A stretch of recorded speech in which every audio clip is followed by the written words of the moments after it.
boys, man.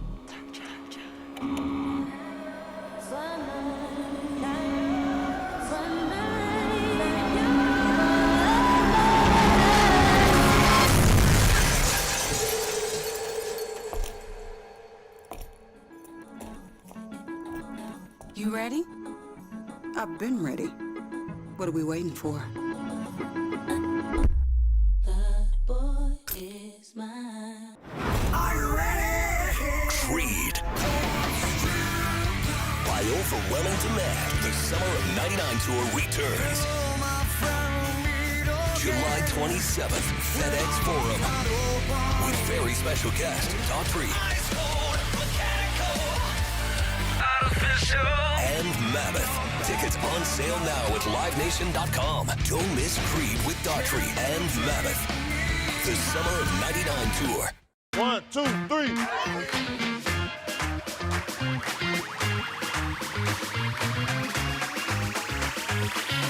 Ready, go.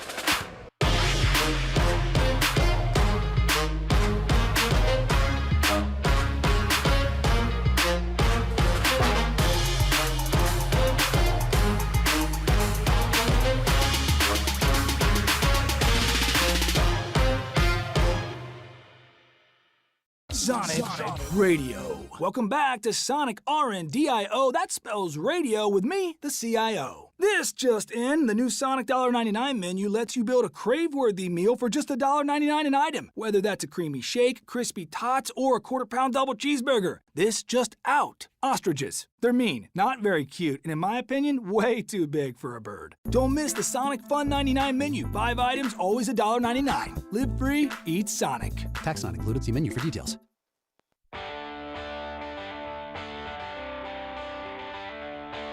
Live from the Built Ford Tough studio at FedEx Forum, it's the Gary Parrish Show, presented by Ortho South, on YouTube at Grind City Media and the official Grind City Media app. Now, here's your host, Gary Parrish.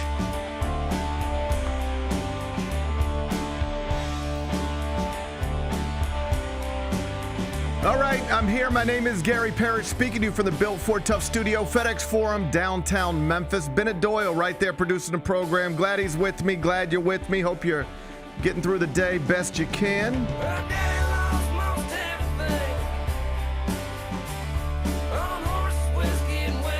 And I hope you weren't snoozing when NBA free agency officially started at 5 p.m. Central on Monday, because if so, you missed the Grizzlies dominating the news cycle. We get our work done early here in Memphis. Congrats to Jaren Jackson Jr. on a $240 million contract extension. That's the big headline. We'll talk about it momentarily. First, though, quickly, let me set today's schedule for you in the next segment. About 20 minutes from now, Drew Hill's going to join me. He, of course, covers the Grizzlies for the Daily Memphian. He's got a nice story on Ty Jerome, who is a free agent signing for the Grizzlies. That happened very quickly yesterday. Drew Hill going to be in studio in the next segment. I'll talk all things Grizz with him. When I finish chopping it up with Drew, we'll take a break, come back, do 5 more things you need to know, at which point we're going to discuss 5 previously undiscussed stories, among them former Memphis coach John Calipari and current Memphis coach Penny Hardaway appeared on a podcast together. Interesting conversation. Cal says he will play Memphis, but he has some demands. I'll tell you what he said. We'll do that in about 40 minutes. Less than a week after the NCAA denied Dane Dange's waiver request, the Tigers have added a big man from South Sudan. I'll tell you more about him. We'll do that in just a bit. Mike Brown going to get a second interview with the New York Knicks and is now reportedly considered the favorite to land the job. We'll spend some time on that a little later on in the show. The starters for the 2025 WNBA All-Star Game, they've been announced. Obviously, Asia Wilson and Caitlin Clark are 2 of the 10. Dallas rookie Paige Beckers makes 3. I'll tell you something interesting about the voting breakdown a little later on in the second hour. And Brian Kohlberger has reached a plea deal in his quadruple murder case in Idaho. The families of the victims are not happy.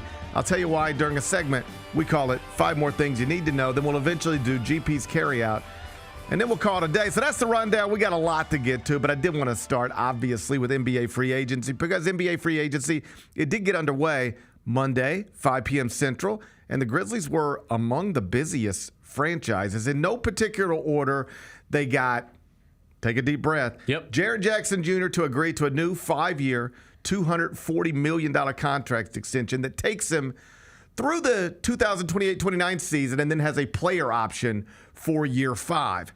Got Santi Aldama to agree to a new 3-year, $52.5 million contract extension, so he will stay with the franchise that drafted him. They got former Cleveland Cavalier Ty Jerome to agree to a 3-year, $28 million contract via free agency. They got 2024 draft pick Cam Spencer to agree to a new 2-year, $4.5 million contract that's going to put him on the main roster. And they reached an agreement with Cole Anthony's representatives, it appears, to buy him out or otherwise resolve the contract he brought with him from Orlando in the Desmond Bane trade so that the Grizzlies then have the necessary cap space to do Jaren Jackson Jr.'s new deal. Sounds like it's going to be a wave and stretch over 3 years, but as always, we'll see. That's among the things I'll talk to Drew Hill about in the next segment.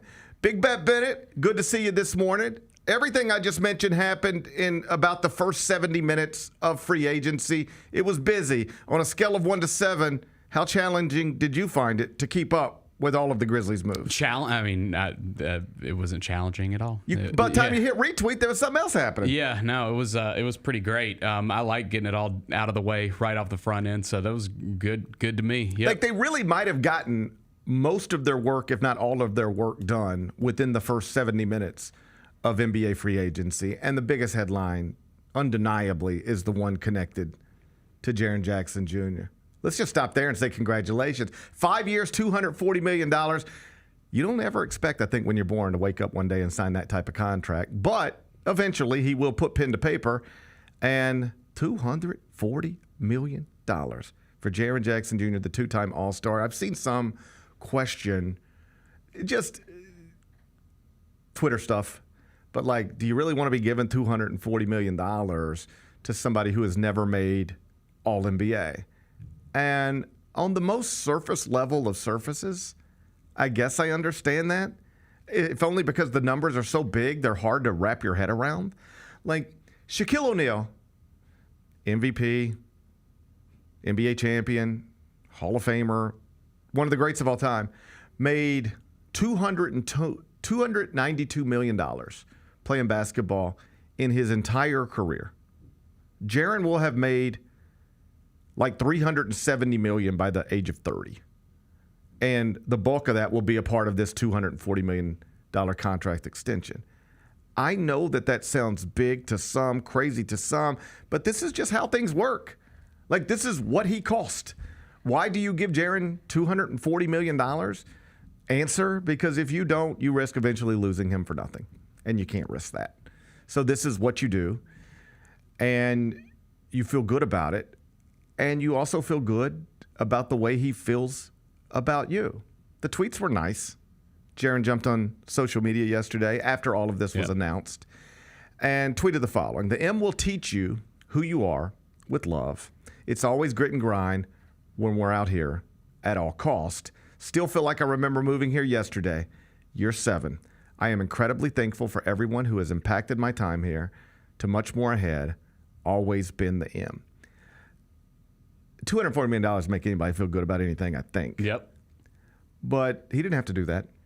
He could have just thanked his coaches and his teammates in the front office. He didn't have to talk specifically about Memphis, or as he called it, the M. He didn't have to do that. And I think it's especially important. I don't want to overstate it, but I do think these types of things matter. Like the way you feel about yourself, about your home, about your city. All of that stuff matters. And in a time where the FBI director is calling us the homicide capital of the United States, and Stephen A. Smith is going on television and saying what he hears is that players don't want to come to Memphis because they don't feel safe in Memphis, I do think it's notable that the face of the franchise, Ja Morant, was compelled to very publicly defend Memphis last week and also make it clear this is where he also wants to be. He's not looking to be traded. He's not asking for a trade. He doesn't want a bigger market. This is where he wants to be. I thought it was nice that Ja did that. Then we follow that up with Jaren agreeing to stay here. Keep in mind, if he didn't want to be in Memphis, he could have got out of here in about a year. I understand that the money plays a role, and you could be living in Memphis, Milwaukee, or anywhere else. And if somebody puts this much money in front of you, it's hard to not say yes. So I get all that. But, like, he didn't have to say yes. That's the point. And then Ty Jerome. This is a guy who was going to have real options, has no obvious ties to Memphis, and decided he wanted to come here too. And that's significant because that's the first real notable free agent signing since 2019 Tyus Jones, according to Drew Hill's story this morning. I think that's true. Yeah. On Ty Jerome. Now that I think about it, yeah. So all of this is good stuff. Not just because the Grizzlies did good basketball moves yesterday, but because it illustrates something bigger. In a time in the NBA where people are constantly making trade demands, and folks are even wondering right now if Giannis will do the same. Here in Memphis, however it works, despite the small market, despite the issues within the city, despite a coaching change, despite all the other stuff that has made the past few years largely disappointing, you have a franchise point guard who's made it clear he wants to be here, a franchise big who made it clear he wants to be here and that being here in Memphis matters to him, and one of the notable free agents who was just on a team that finished with 60-plus wins in the Eastern Conference. He said, yeah, I want to come here too. Like, as somebody who is also here, I like that. Two people, I mean, I can't tell you how often I hear people just either in real life or on social media talking about, I got to get out of Memphis. I got to finally make a move. People say things like that all the time. Whether they mean it or not, they say it. And yet here's three people who theoretically have options of where they can be, where they can call their home, where they can exist. And rather than ask for a trade and say, I want to get out of here, John Morant says, no, this is where I'm going to be. I'm the source. It's confirmed. Jaren Jackson Jr. shows you yesterday, this is where I want to be. I'm committed to this place. And Ty Jerome shows you yesterday, I don't know if I've ever really been there much, but I'll go. I ain't scared of it. I like the opportunity. I'm happy to report. None of it will mean much if it doesn't result in a good basketball team.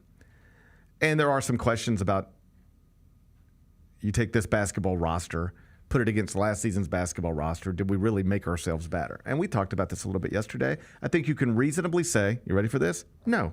I think you can reasonably say no. That the team without Desmond Bane is not going to be as good as the team would have been with Desmond Bane, given the current construction. But as we talked about yesterday, that's not really what this is about.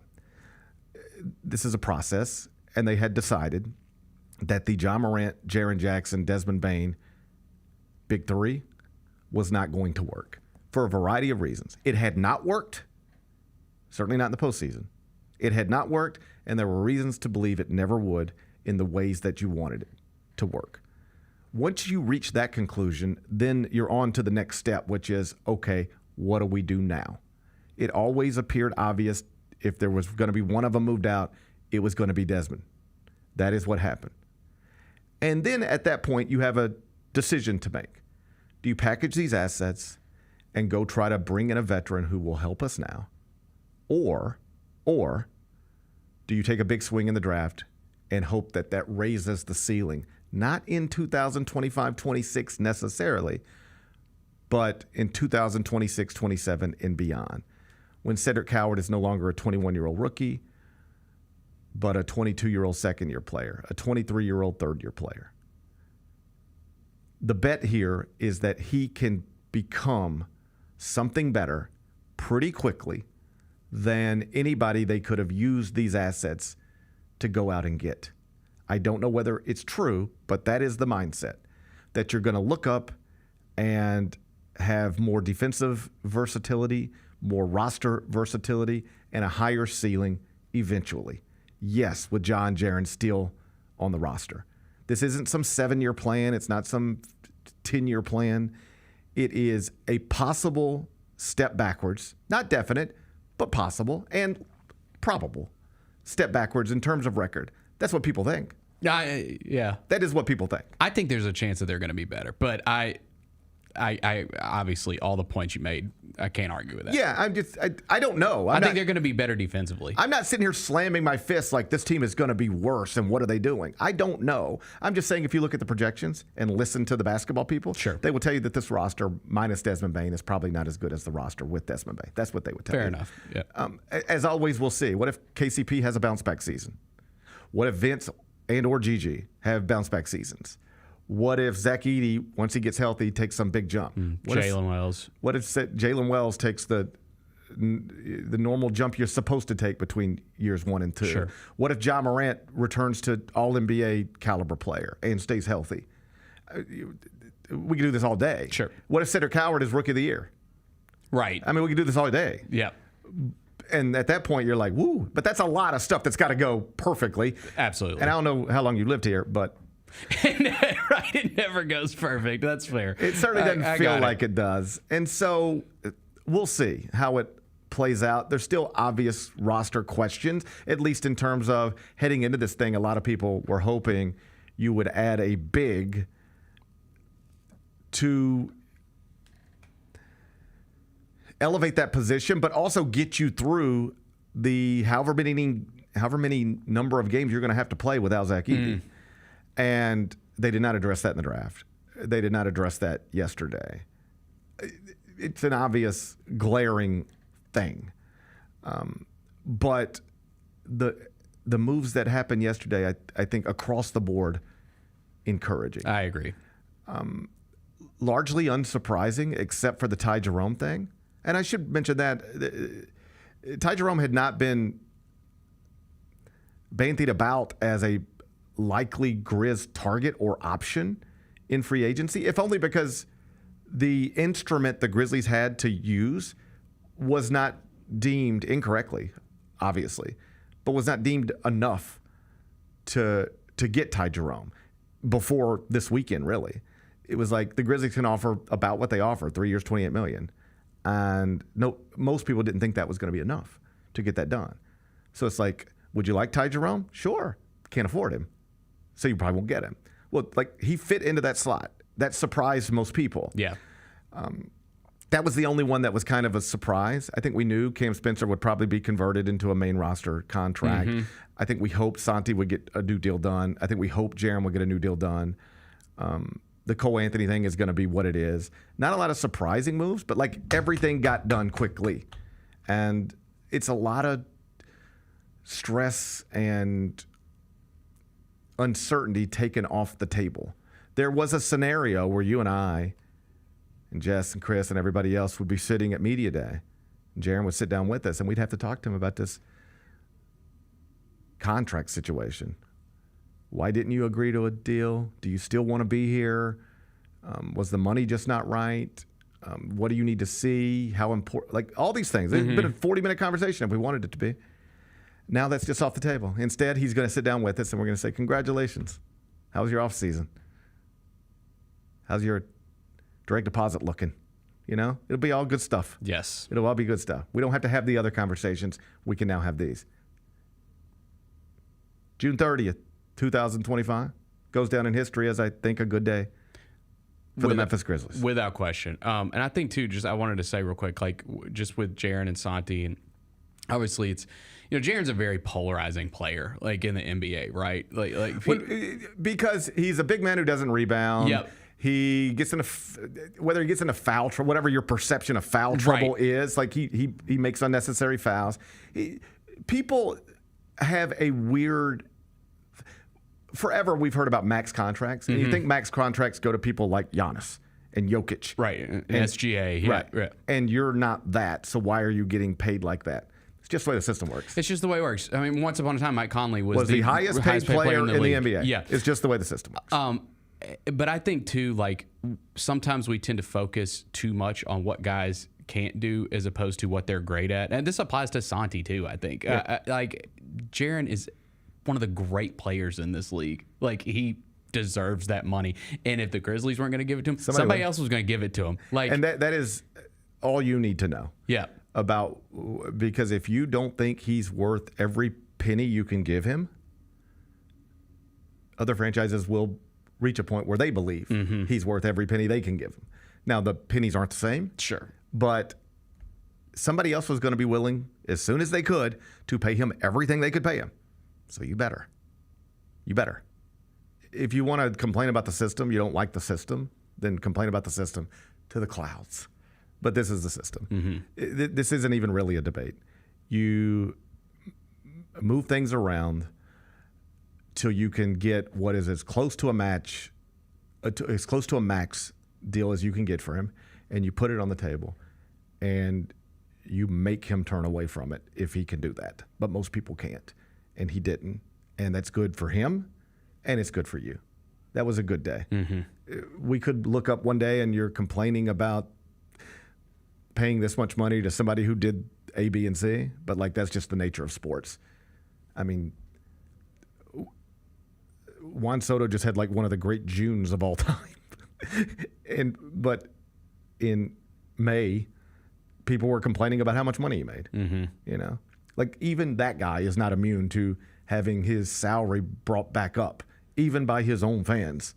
Like that is something that happened and will continue to happen throughout the length of the contract. When you make this kind of money, it becomes a part of your story. So if other people want to make it a part of the story forever, and every time he goes out there and picks up 5 fouls in 17 minutes and grabs 3 rebounds and a loss, you want to bring up the 240, that's fine. That's going to happen. You know, it happens to everybody. Sure. It's the nature of sports when this type of money is getting thrown around. It is a lot of money. It is generational wealth. And it's money that he's earned. Yes. It's money that he's earned. If the Grizzlies don't give it to him, somebody else will give him as much as they can. This is what you do. This is how you run a basketball franchise in the year 2025. That was a good day yesterday. Drew Hill will be in studio next. Murray State is going to the College World Series. It's easy for me to pick a team because 1, I love an underdog. 2, I hate UCLA, and I see that opening round matchup. And 3, we are connected to the school's most famous alumni, Ja Morant of Murray State. Tune in to the Jessica Benson Show with CJ Hurt live every weekday at 8 a.m. on YouTube at Grind City Media and the official Grind City Media app. Have you always dreamed of entertaining on the biggest stage in Memphis? The Claw Crew is looking for members to join their team for the 2025-2026 season. Claw Crew members are hardworking, high-energy entertainers who assist Grizzlies home games by hyping up the crowd and much more. Not only do they support the Grizzlies on home games, but also promote in Memphis and across the Mid-South. Open auditions are Saturday, August 9th at FedEx Forum. Visit grizzlies.com/auditions for more information and to register today. The First Ladies of FedEx Forum, the Grizz Girls, are known across the NBA for setting the standard for professional dance and entertainment, and they are looking for dancers to join their team for the 2025-2026 season. With the chance to gain professional dance experience, collaborate with national and local artists, and connect with the Memphis community, auditioning for the Grizz Girls is an opportunity you do not want to miss. Come show up and show out at Open Call Auditions. Visit grizzlies.com/auditions now for more information. Shinedown Dance Kid Dance Tour. Live in Memphis. FedEx Forum Saturday, August 30th. With special guests Bush and Morgan Wade. Get tickets now at livenation.com. Shinedown live in concert. For more, visit shinedown.com. These are the Jordan 1, the crystals. These are the shoe that retails for $1,000. Oh, extra crystals. So if your crystals fall off, if your crystals fall off, actually these are the black crystals because the shoe has black crystals on there as well too. So you get an extra package of black crystals. The Sneak Fest Show, live Tuesdays at 2 p.m. on Grind City Media on X, YouTube, and the official Grind City Media mobile app.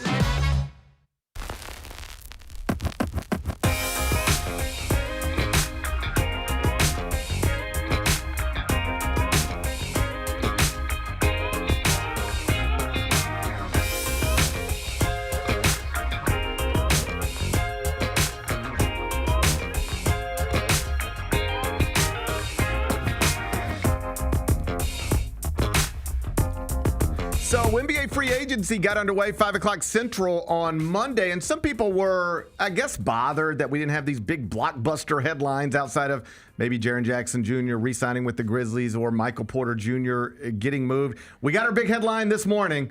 Let me catch you up. This has all just happened.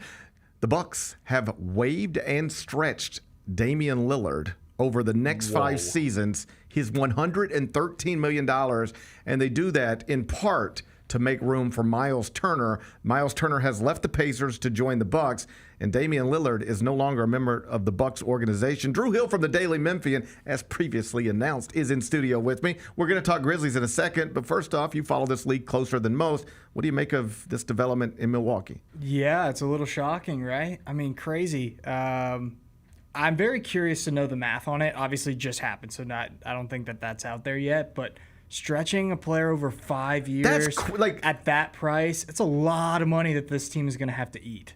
I mean, there are actual conversations, perhaps they're not happening anymore, but in advance of yesterday where people are like, but do you really want to stretch Cole Anthony's $13 million? This is $113 million. That's $100 million more, Gary. I don't know. I'm not a math guy. Oh, but you could be. You could be. That's That's $100. Has anybody $100 ever million has more. anybody? And we're all working. Like if this happened last night, I would have all this prepped and ready to go. I'd be talking about it and telling you things you don't know. As it is, I'm talking off the top of my head. Has anybody ever stretched this much money before? I can't think of. I can't think of it either. In which that's happened. I mean, obviously they're doing it for a reason. They're doing it to bring in Miles Turner. Curious how that fit's going to work. They brought in, Kevin Porter Jr., so it's going to be Giannis, Kuzma, Miles Turner, Kevin Porter Jr. in Milwaukee. It's an interesting combination for sure. Lots of bigs, lots of size you're going to be able to put on the floor, but yeah, that is shocking. And I wonder if Damian Lillard's going to land anywhere or if this season's just going to be a wash and he's going to try to recover and come back the next year. I guess if you wanted to get out in front of it, you could be the franchise that says, hey, we'll sign you right now while you're recovering. I mean, that's what the Nets did with KD one time. They just said, we'll sign you. We know you're not playing for 2 years. Mavs re-signed Kyrie Irving. He's dealing with an ACL right now. Right. Yeah. So if you wanted to get out in front of it, you could maybe be the franchise that tries to go down that path. But the other option would just be he's going to take his money, train all season, and then enter what would be unrestricted free agency in 2026. But we're all learning about this in real time. You use the word shocking. It is legitimately shocking for obvious reasons, but also this one. This isn't even anything people have talked about, is it? No, I mean, usually when you hear things like, and this franchise could do this, or it's all been speculated somewhere. There is nothing that happened with the Grizzlies yesterday that I hadn't heard you reference at some point in recent days. I don't think there's anything that you knew most of this, if not all of this, was coming.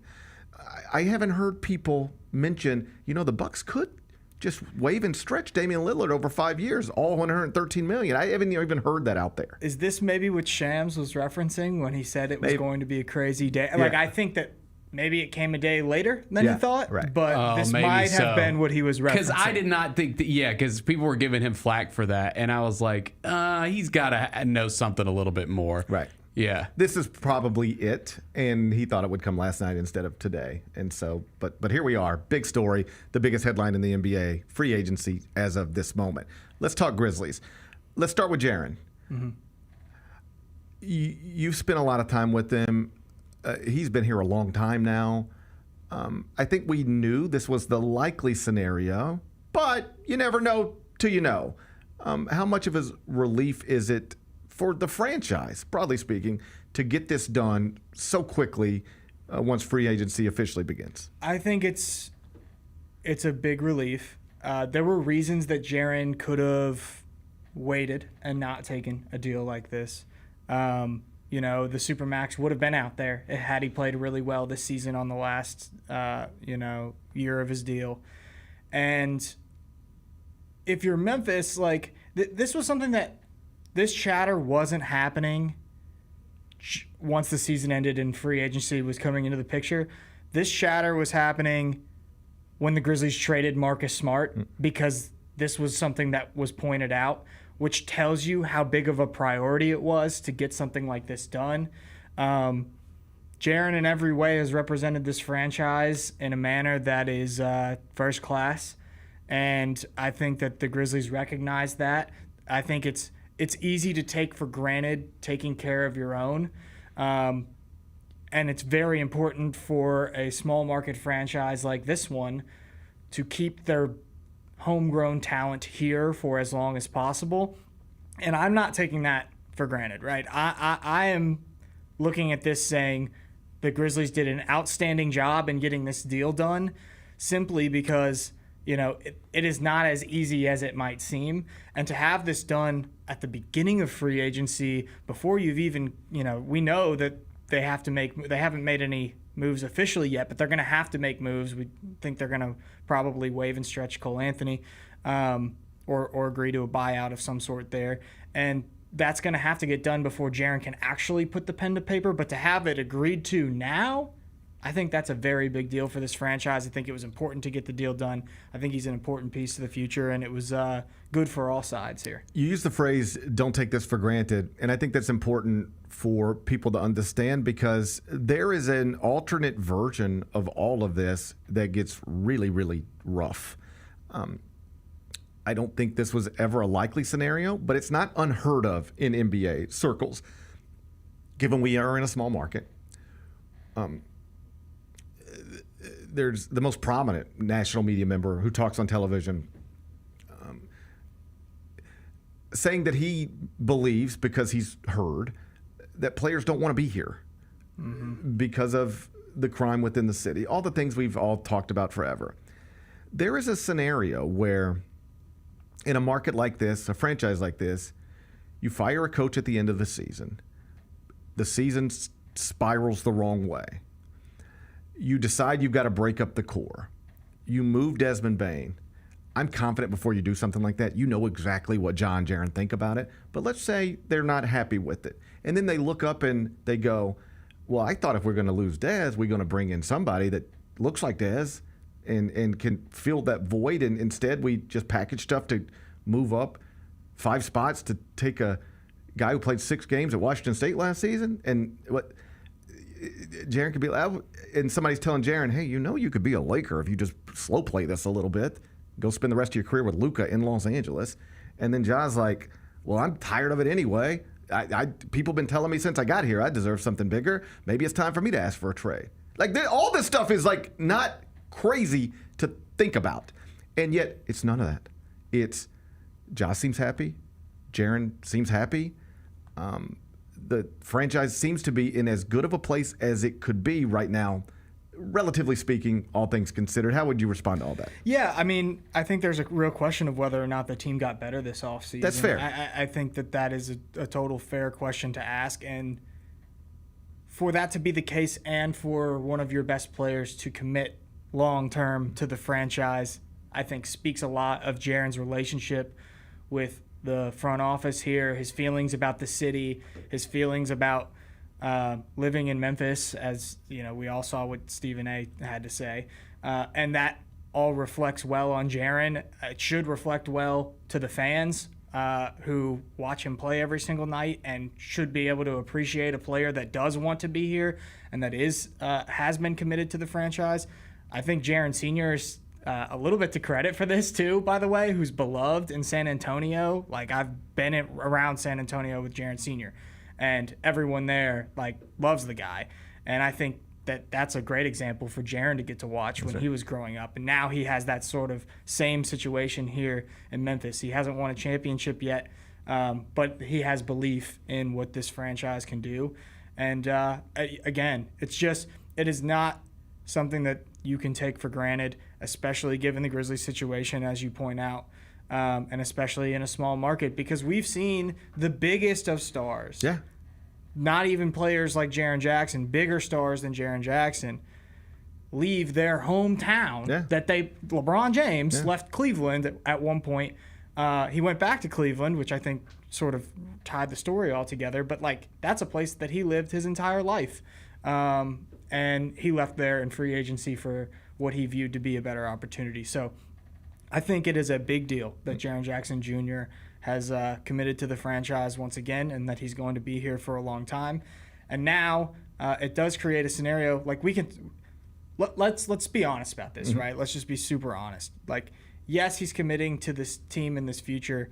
I think in trading Desmond Bane, the Grizzlies are sort of trying to recalibrate here and figure out a way forward. And there are different avenues that they can go from here. If this doesn't go well, there may come a time when they decide, we've got to eventually change everything up. That time is not right now. Right. And so, even for Jaren to understand, the way that the NBA operates and what is possible and still make the commitment to be here, I think that it says a lot about him. You mentioned that the team might not be as good next season as it was on paper this past season because one team had Desmond Bane, the other one didn't, and that it's the most obvious difference. This is the way I view it. I don't want to put words in your mouth. I just want to get your thoughts on it and see if you disagree or would co-sign it. I think the front office knows that they might be taking a slight and quick step backwards in terms of here's the roster we have heading into the season. You put Desmond Bane on it, your win total projection is higher than without Desmond Bane. What they believe, best I can tell, based on listening to what Zach says, but also just paying attention, is that it is possible they will win fewer games next season than they otherwise would have by doing the Desmond Bane deal and then taking some of those assets and using them to bring Cedric Coward to Memphis. But the hope is that as Cedric Coward ages, the ceiling for a theoretical John Morant, Jaren Jackson, Cedric Coward team is higher than it would have ever been, they now concluded, for a John Morant, Jaren Jackson, Desmond Bane team. And so the bet is not that Cedric Coward can be that in year one, but that he can be that pretty quickly. And now we're off headed in the direction we thought we were headed a few years ago. How would you respond to that? Yeah, I think that's exactly right. I think Zach said it perfectly clear in the post-draft interview where he said, I understand that we traded away a good player, but I foresee potentially a higher-end outcome as a result of this trade. And there's a lot to like about Cedric Coward, and I think everybody's really excited to see what he's going to look like as a player.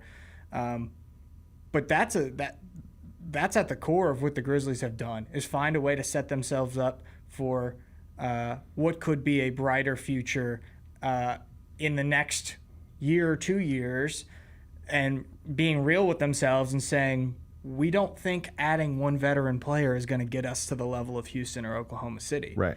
We think if we draft a future all-star, maybe we have a chance to be even better than they will be. And so it is a little bit of a risk it's a lot of pressure to put on the 11th pick in a draft. It's a lot of pressure to put it on the 11th pick of the draft. But that's what there's also a conversation to be had right now about how to win in the NBA, and particularly how to win in the NBA postseason.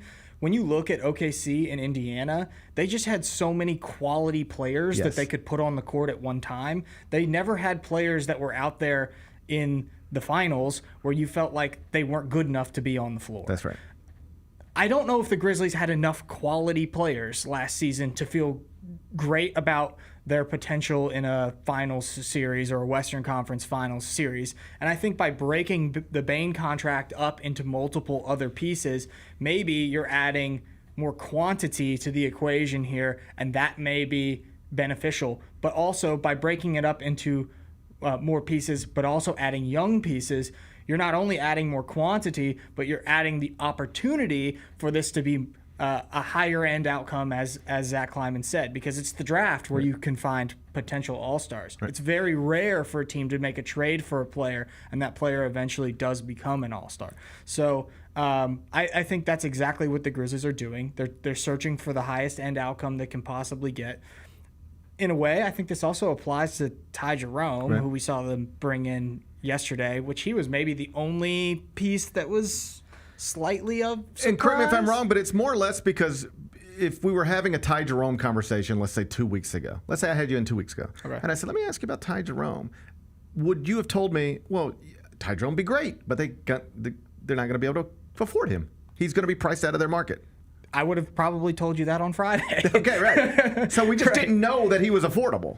Right. It wasn't until the Grizzlies signed the deal that I think anybody truly believed that it was a serious possibility. And I wrote about this morning at the Daily Memphian. The statistical breakdown you did is interesting. It's really interesting when you compare it to Desmond Bane. And now, I'll let you tell it in your own words. Now look, I don't want to suggest that Ty Jerome is as good of a player as Desmond Bane. That is not what I am doing. Desmond Bane is a better player than Ty Jerome right now. He's done it for longer. He does it with the scouting report built against him every single night. He's been in the league for a long time. He does it at a higher volume and more minutes. But analytically, if you go look at, Ty Jerome's shooting and spacing opportunities, his creation in ISO and as the pick and roll ball handler, his potential assists when it comes to passing, his turnover percentage is lower than Desmond Bane. Like, he's got a small edge on Bane just last season in almost all of those statistics. Defensively, he was not as good of a player as Desmond Bane, but he did one thing that the Grizzlies really need. He was very disruptive, right? He deflected a bunch of passes. He generated a lot of steals. I think he was in the top 90% of guards in those categories across the league last year. So I think it is fair to wonder if Ty Jerome is a fit for this team, given Zach Kleiman's questions about or the way he said that they need to get dogs, right? And Ty Jerome isn't a player that's going to be really physical and get you off your spot the same way Bane played. But he does do a lot of things fit-wise, I think, as a passer, as a secondary ball handler, and then defensively as a disruptor, somebody that can get in the passing lanes that really fits what the Grizzlies need. And so I am very optimistic about that signing when you look at what he was able to do last year. The real question is, was that just a really great season from Ty Jerome? That's the thing. Because he didn't do it in the previous 4 years? Or was that the start of a breakthrough? And I think the Grizzlies are always looking for those players that they feel like may be on the start of a breakthrough. They did the same thing with Scottie Pippen Jr. when they saw him in the G League for the South Bay Lakers. They did the same thing with Zion Pullen, when he was playing for Sioux Falls, and he ends up on a two-way contract last year. Obviously gets hurt, so we didn't get to see the results there. And this is just a higher-end version of that. Because the guy played in the NBA on one of the great NBA teams last season. But I think everything statistical profile-wise really fits the Grizzlies, even down to his shot selection, and that there's real potential if last season was legitimate, if you can bank on him being able to put up that level of production again, that this could be a very, very good signing for the Grizzlies that may not cover the Desmond Bane departure, but will significantly help cover the Desmond Bane departure. What's next in the front court? I think an obvious area of concern is at the 5, particularly with Zach Edey recovering from surgery. Is there an obvious solution there? Well, as of right now, the Grizzlies have their full 15-man roster. Right. It's possible they could just be done. Right. That they could say, you know what, we're going to trust that Brandon Clark's going to be healthy enough to start the season, and that Jay Huff can fill minutes, and we're just going to, replace Zach Edey in the time that he's injured that way. I think a lot of people would raise eyebrows if that was the decision that they eventually made. You can also carry more than 15 players into the start of training camp. So they could also just go out sign a player to a minimum contract. You can always sign a player to a minimum contract through the minimum exception. And there are a few players, I guess, that would be out there that I don't know if they would get a deal better than a minimum, but perhaps not, like Precious Achiuwa, who everybody knows, Jericho Sims, Charles Bassey, I don't think has a home right now. So, like, maybe if the Grizzlies say, look, we need to find a way to survive these first few weeks, months that Zach Edey is going to miss of the season, then they could go out and do something like that. That is not off the table. They could also trade. I think a trade is still up in the air, and it's a possibility. And maybe that brings back center depth. But I think it'd be the easiest pathway to just sign a center to a minimum contract, have them fill minutes at the beginning of the season, and go from there. Last thing before I get you out of here, and I appreciate your time as always. Summer League about to get underway. Any Very updates? excited. Yeah, I mean, it should be interesting. And any updates on what the roster might look like? Any update on Cedric Coward specifically? I don't have any new information on Cedric Coward. I'd really like to see him play. I think everybody would really like to see him play. You want to know why? We've never seen him play. I know. Nobody has. I mean, I think it is, just to circle back to the other thing, I use the word pressure. Maybe that's not the right word. Like I said, there's a lot of pressure to put on the but it's a lot of belief to put in the 11th pick in the draft. I mean, I think we all believe in Cedric Coward, but like to, in many ways, tie the future of your franchise to the 11th pick in the draft has to really be great. It's a risk. It's a risk. It's a risk. It's a risk. That's what this entire offseason has been about, is risk assessment. Yeah, but he's just sort of a thing that we've all discovered in recent months. Yes. But like the idea that we sat around watching him play college basketball, like that's just not true. And I'm a college basketball analyst.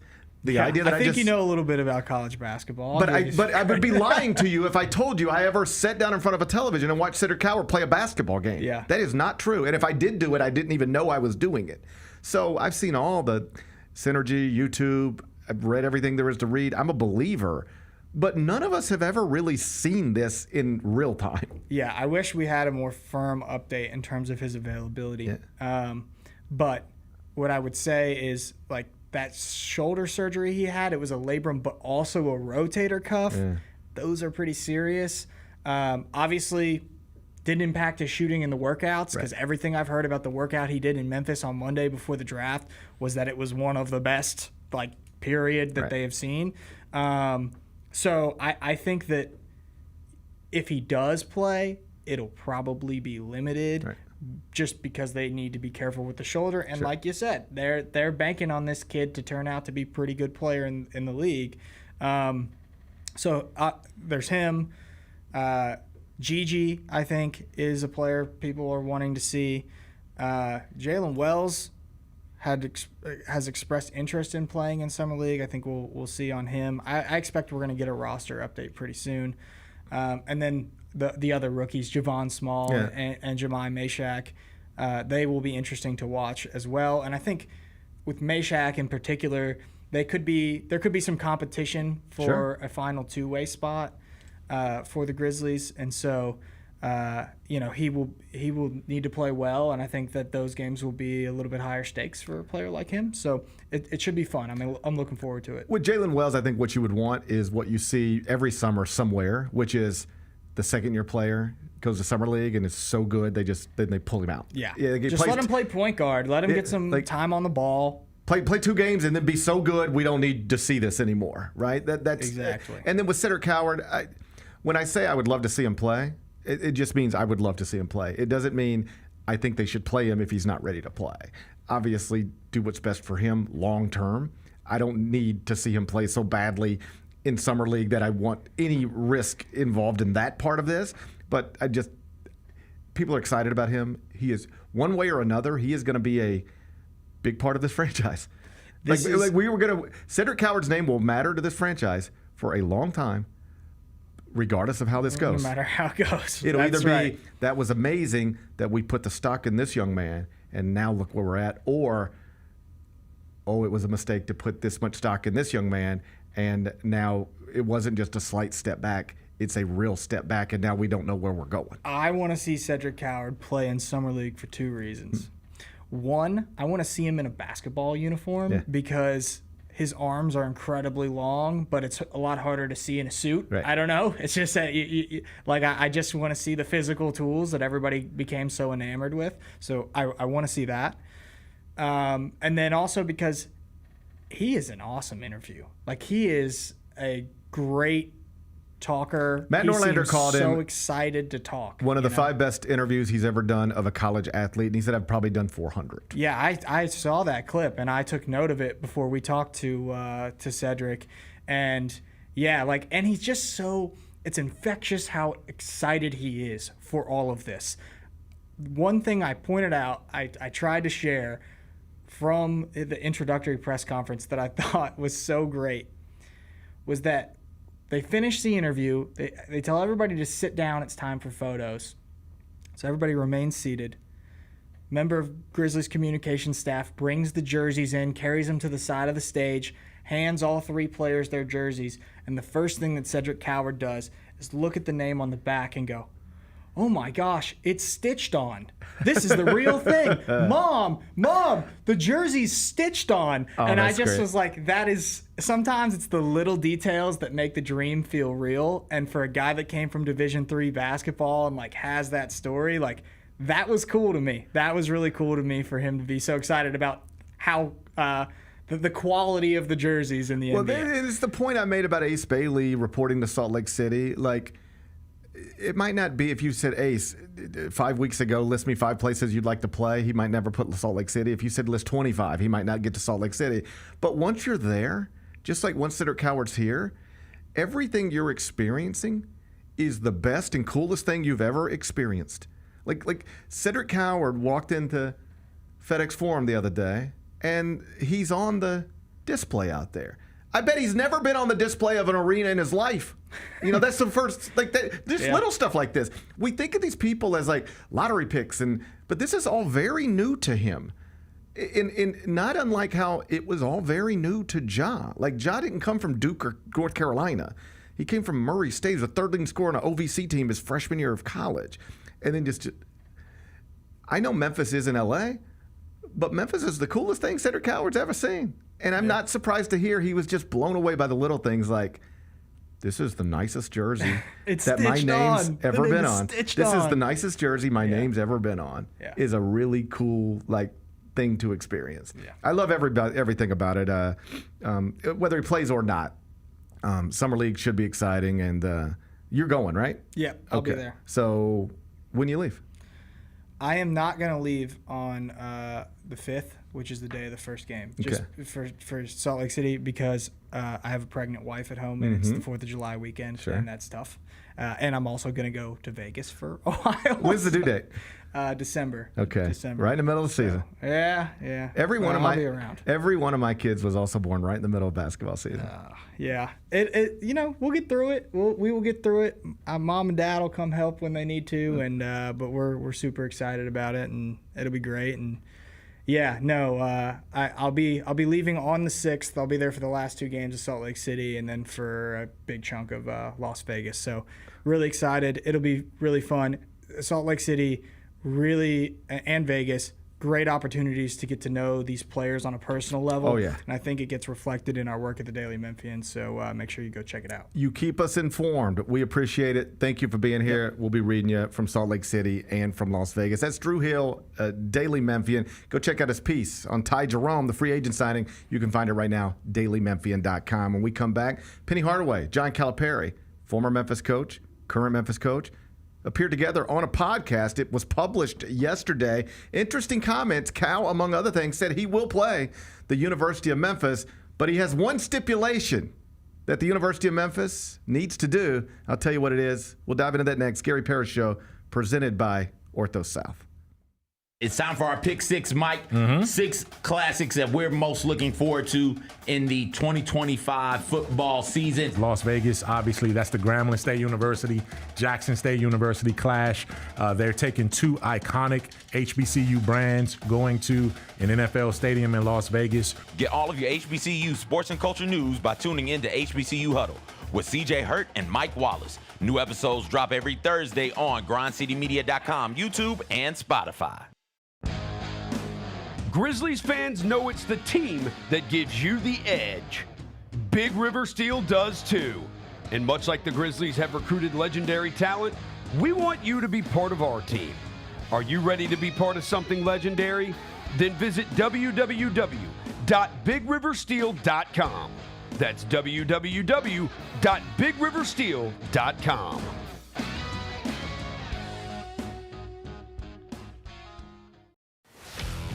Let's face it, there's a lot of trash talk in basketball, but the great teams let their performance do the talking.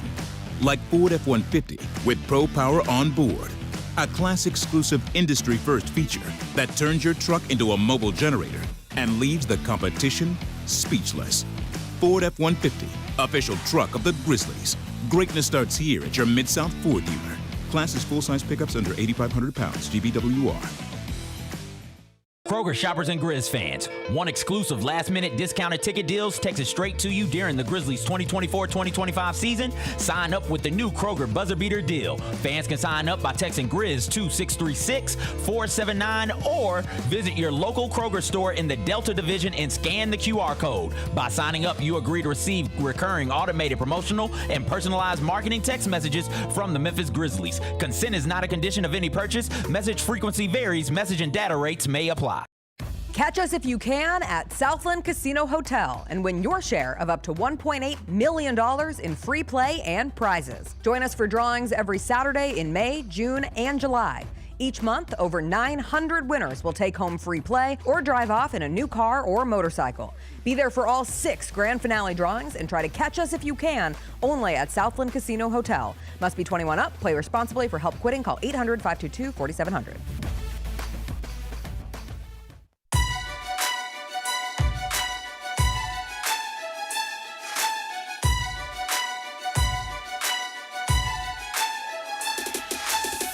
Orthopedic injuries can be unpredictable, unforeseen, and unscheduled, and Ortho South understands this better than anyone. Since your injuries don't make appointments, you don't need to either. And that's because Ortho South welcomes walk-ins during the weekdays, in the evenings, and even on Saturdays. So next time an unforeseen injury makes an unscheduled appearance in your life, visit orthosouth.org to find your nearest urgent care location. Just walk in, and Ortho South will take care of everything, especially you. Learn more at orthosouth.org. That's orthosouth at orthosouth.org. Now, I got 5 more things you need to know. Number 1. Former Memphis coach John Calipari, now head coach of the Arkansas Razorbacks, and current Memphis coach Penny Hardaway sat down to chop it up for about 30 minutes or so on a podcast. It was recorded a few weeks ago, published yesterday. Finally, I don't know what took them so long. Yeah, we turn these things around. Yeah, like we turn these things. Give me an hour after the show. No problem. I don't know why it took so long to publish, but I'm glad that it finally did. Interesting conversation. They hinted at the exhibition for St. Jude that has been previously reported. It does appear all signs are that Memphis and Arkansas are going to play an exhibition at FedEx Forum. It'll be John Calipari's first time to be back in FedEx Forum coaching a team against the University of Memphis. He, of course, was here for the NCAA tournament with Kentucky a few years back, but that wasn't coaching against the Tigers. This would be coaching against the Tigers. So they were talking about this and hinting at it, and John said, or more or less said, he would be willing to do it if, did you hear what he said? It would take. He would like all of his former players at Memphis to be brought back in. Every one of them? All of them. Anthony Rice. Oh, I love Anthony Rice. I mean, he's obviously invited. Obviously. Yeah. Derrick Rose, Chris Douglas Roberts, Joey Dorsey, the whole deal. If you played for John Calipari. Kareem Cooper? I don't know about Kareem Cooper. I was going to say, like, are we really inviting everybody? He almost killed people in the front row that time. I mean, we had some characters come through. It's Sean Banks. He's not invited back. I'm sorry. I don't know if he has his freedom right now. I don't either. I actually don't know. The last time I saw Sean Banks, he was in jail. Yeah. I don't think he's invited back. I don't think Cal would want him back.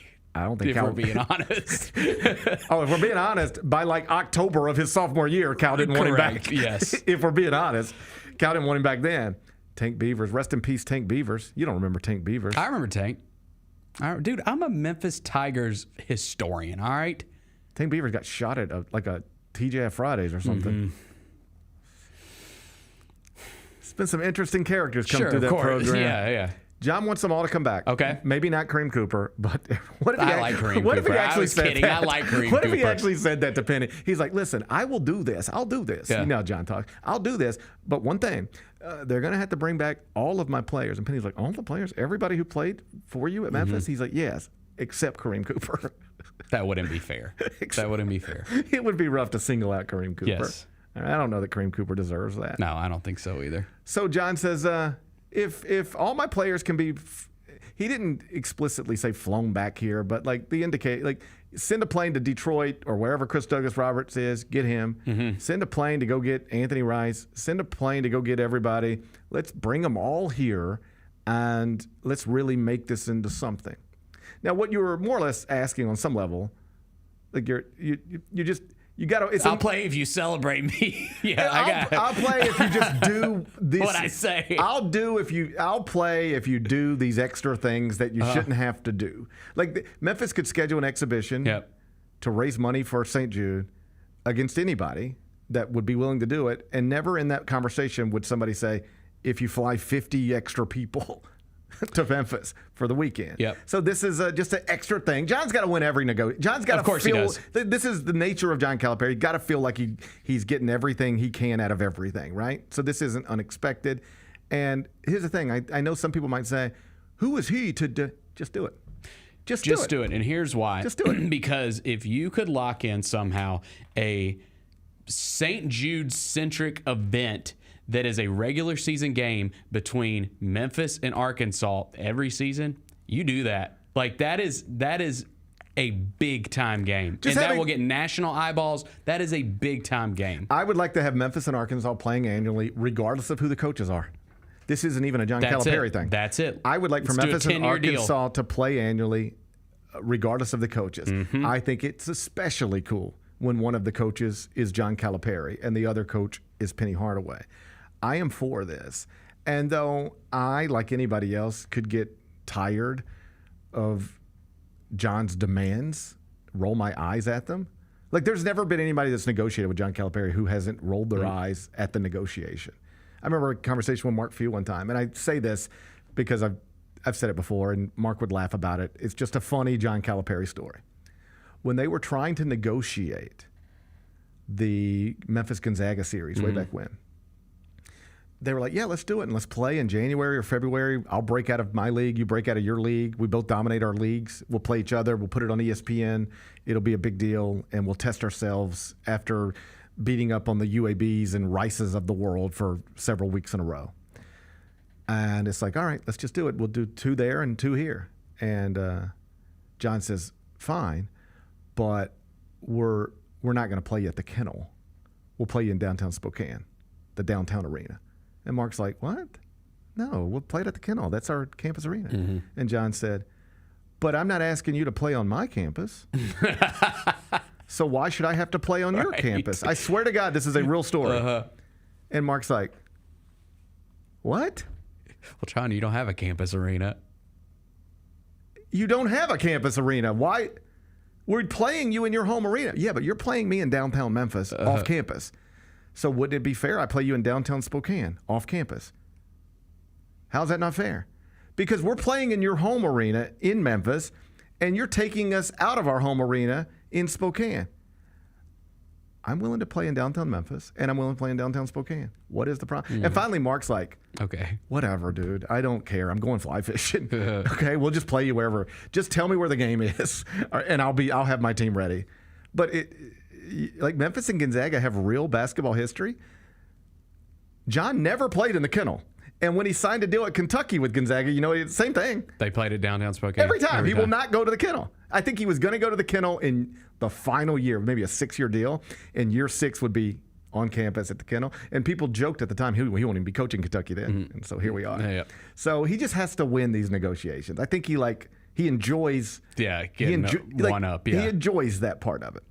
And so I know some people are like, yo, man, we don't have to fly 50 people in to get you to play a basketball game. If you don't want to do it, don't do it. We'll find somebody else. And I get that attitude. It's just not the attitude I would have. I'd make it happen at all costs. I would make it happen, and I would make it bigger than it otherwise would be because of this. I don't know how you run St. Jude and fundraising. Like, I'm not smart enough to do that. But I bet you somebody smarter than me can figure out a way. This can all just be baked into the cost of doing things. When you're going to run an event, there's a certain costs that go hand in hand with that. Like when you hear people like Beyonce's setting records on tour, Taylor Swift setting records on tour, Kendrick Lamar setting records on tour, and you'll hear things like, and Kendrick Lamar grossed $12 million last night in Detroit. It's the highest grossing rap concert of all time. Well, that doesn't mean he cleared $12 million. That means they generated $12 million, but then you got to pay for the stadium, pay for security, pay for your opening. It's like there's a bunch of expenses, and that's just all baked into the price. This should be the same thing. Bake into the price what it costs to fly all these people in and put them up, have them meals, the whole deal. Just bake it into the price, and then make it a part of the marketing campaign. You not only tell John Calipari you're going to fly in all his players, but you need some help with it. You know what you need from John Calipari? You need him to lean on Derrick Rose to pop in studio with Chris Vernon and promote this thing. You need to lean on Joey Dorsey to jump over to 92.9 and promote this thing. You need to, John Calipari, maybe you need to come sit down in the middle chair and like promote this thing. We're going to do what you ask, but can you help us make this money back? Because we ain't the University of Arkansas with all this chicken money, you know? This is University of Memphis Athletic. John Calipari probably has more disposable income than Memphis's athletic department, like personally, all right? So we'll do what you want us to do, but can you help us market this and celebrate it and make it as big as it can be? Because then like, there's a scenario where people aren't getting caught up on, do we want to go watch a basketball game on a weeknight in downtown Memphis, as much as they're saying, this is all I've ever cared about. And these are all the players that gave me some of the best memories of my life. And I don't even really care about the basketball game. I'm just going down to see them and celebrate them. And you can really turn it into a moment. We have filled this building up for Midnight Madness before. That's right. You can fill it up without the attraction of an actual basketball game if you give people something that they feel like they need to be at. And if you can actually publicly say well in advance, Arkansas, Memphis, FedEx Forum, John Calipari, Penny Hardaway, and every player who is willing to come, whoever played for John at Memphis, will be invited back, all expenses paid. That's what it's going to look like. So when you walk in FedEx Forum, you're not just going to be able to finally celebrate the best years of Memphis basketball we've ever seen. You're going to be able to celebrate it while looking down at all of the men who made it possible. People will buy tickets for that. Yeah, I agree. So, I'm in. So you can get bothered by John's demands, or you can just meet the demands and actually use his demands to make the whole thing bigger and better than it would have otherwise been. Regardless of how it goes down, if it does go down, I just hope that it's a sweet night. I hope everybody walks out of there going, this was really nice. And it's not lost to me that John might want his players there. Like, there's safety in numbers. Sure. You know? You might hate John Calipari still if you're a Memphis fan for reasons that do not make sense to me, but I'm not trying to argue that point. You might hate John Calipari. You might walk into that building being like, I'm going to boo this man. He left us for Kentucky and took John Wall. Yeah. But you ain't going to do Chris Douglas Roberts and Joey Dorsey and John Grice and Andre Allen and everybody else who's going to be in there, theoretically. You ain't going to boo all them. Yeah, I do not. I think that would actually be super down. I mean, you might get a smattering of boos, but I really don't think it would be that much at all. Actually think I think enough time has passed. And he has taken his lumps enough to where everybody can. I do not believe this was true maybe 5 years ago, 10 years ago. Yeah. I believe it's true now. Enough time has passed where it's okay. Plus, we're older now. Like, you're not going to have 18-year-old college kids like, F you. Like, they don't remember that. No. So, no, you're not going to have any of that. No, think about, and maybe this is a poor analogy, but you're in a relationship for 9 years. That was the Memphis-John Calipari relationship, 9 years. Think about you're in a relationship for 9 years, and then your partner leaves you. Your partner had told you they love you forever. But then, like, somebody theoretically better comes along, and boom, they're gone. They're out the door. You bump into them a year later Somebody ask you to celebrate them 16 months later? It's like, what? No. F them. They did me wrong. Those feelings are real. Those feelings go away. Mm-hmm. You bump into them 10 years later, 20 years later, and it's like, oh, how you doing? It's good. So how you been? I saw your family on Facebook. Kids in school? How's that? I don't know. Maybe this is me projecting, but like, I just know in my own personal life, there are moments in time where I was like, I don't know that I'd ever want to be around that person again. And then enough time passes, and it's like, I don't have any bad feelings about that person anymore. I don't have any real feelings about that person anymore, but I don't feel bad about them. And if I happen to get in a conversation with them, I could just look back on the good stuff. Yeah, for sure. I could just be like, hey, remember that time we did this or laughed about that or whatever? And it's just an easier conversation, an easier experience. Time, it's a cliche, but I do believe it's true. Maybe it doesn't heal all things, but it can help most things. Yeah. And I think enough time has passed where I think it would be a sweet night. I hope it happens. And either way, I just like John sitting down with the Memphis basketball coach and talking positively about his time at Memphis. He wasn't always comfortable doing that. Right. You go back and watch his Hall of Fame speech, very little Memphis in there, because that was at a time where it was fractured. Yeah. He hasn't always been comfortable celebrating his time at the University of Memphis, but he is comfortable now. He did it with Penny, and it's just fun to see him laughing and smiling and reminiscing about good times he had here. And hopefully he's got at least one more left, and perhaps we'll get that in this upcoming season. Number 2. Meantime, Penny Hardaway has added a big man from South Sudan. What's going on? I don't really know. His name's Simon Mayhawk, 7'1" international prospect, had been playing in Serbia. And basically, I don't know anything about Serbian basketball leagues other than I think they can get wild sometimes. But however the basketball leagues are in Serbia, based on my very limited research, this young man was playing in the 3rd tier league in Serbia. Okay. I guess it's important because he's 7'1", and before he signed, Memphis had exactly one player on the roster taller than 6'8". Now, this isn't as big of a problem in the AAC as it would be in the SEC or the Big Ten, where you're really running into like future pro bigs. But still, like not going into your season with only one player taller than 6'8" as a Division I basketball program, probably not ideal. So this adds size. But in terms of quality, we don't know. We don't know. But you could reasonably assume not much, because why would he be available on June 30th, 2025? Right. If we ever spend time the day after a Tigers game talking extensively about this young person, I'd be surprised. But I've been surprised before. Either way, it's a headline. It's a body. It's a tall person on campus at the University of Memphis. Let's develop him. Yeah. That's what I want to do. That's what I want to do too.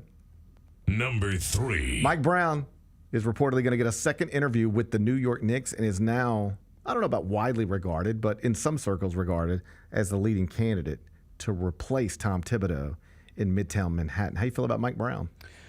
I mean, he's won a title.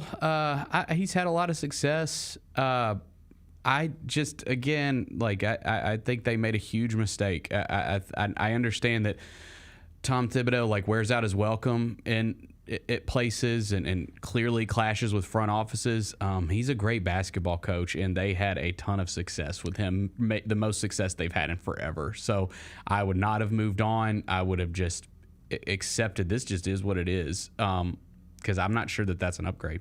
I don't know. Maybe it is. I don't know. I, like you, don't believe you should be moving on from Tom Thibodeau. Perhaps at all, but certainly not if you don't have a plan. You know where you're going with this. Especially that. Before you pull the trigger on this, you need to know what you're doing next. Right, and they did not. Clearly they didn't, all right? They might have thought they knew, but they clearly didn't, all right? So I wouldn't move on with Tom Thibodeau without knowing what I'm doing next. And there's a scenario where I wouldn't move on at all. Unless, and these are things that we just can't possibly know sitting here. That's right. Unless, behind closed doors, it had become impossible to do. This is not going to work. Yeah. Our players, they love him, but they hate the way he's making them work. They hate coming to work. you don't really hear basketball players talk about I'm playing too much often, but you did hear that coming out of New York. Yep. So if you sit down with Leon Rose and he just says, GP, I know Tibbs is great. You know Tibbs is great. I can't get rid of my whole roster, but my whole roster was done with this. It had been made undeniably clear to us that we can't keep playing for this guy. He is killing us, and we're like fracturing, all right? So I hear you. Tibbs is great, and he will be great somewhere else someday, I'm certain. But he couldn't do it here, not with these players anymore. I'm just telling you. It's possible that's the reality, and I'm receptive of that. Still, this has been a mess of a process. If you end up with Mike Brown, that's about as good as you could get, all things considered, given what you've been through.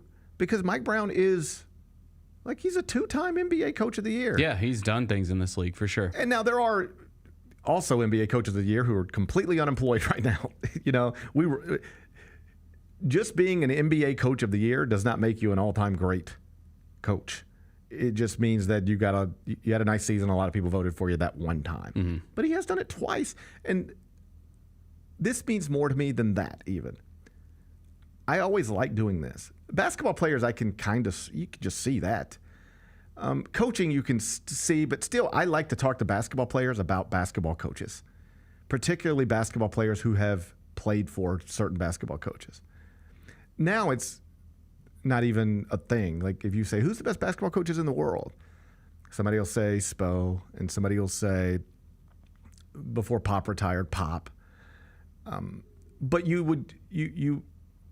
most people wouldn't say Rick Carlisle 3 years ago, 7 years ago. But if you ever talk to basketball players, like people who actually worked in the league, they'd be like, oh, Carlisle's great. And I'm fortunate because I work with a lot of former basketball players, so I get to have these conversations sometimes.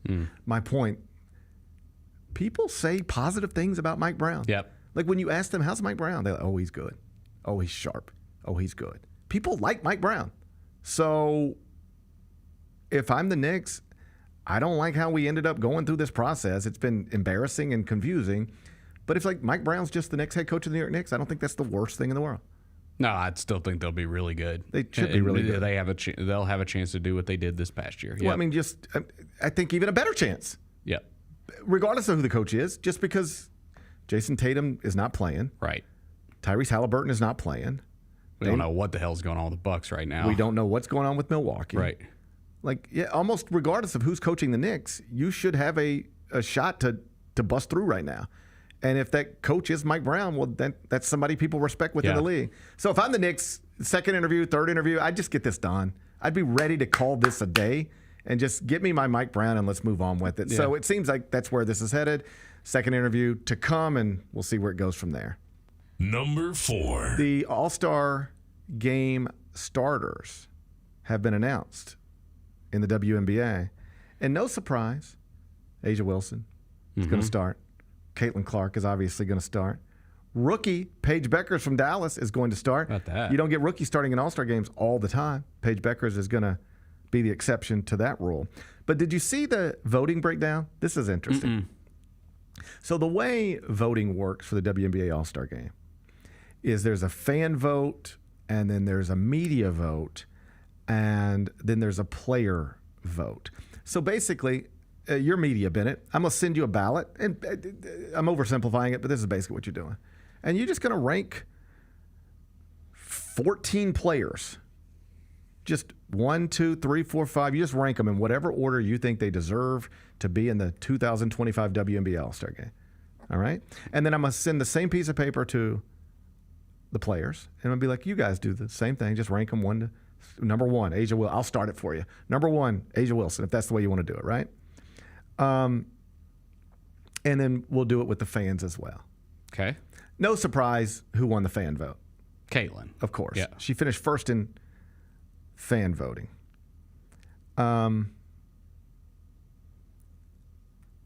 She finished third among media votes. So when the media had to vote, they voted. I want to guess. Okay.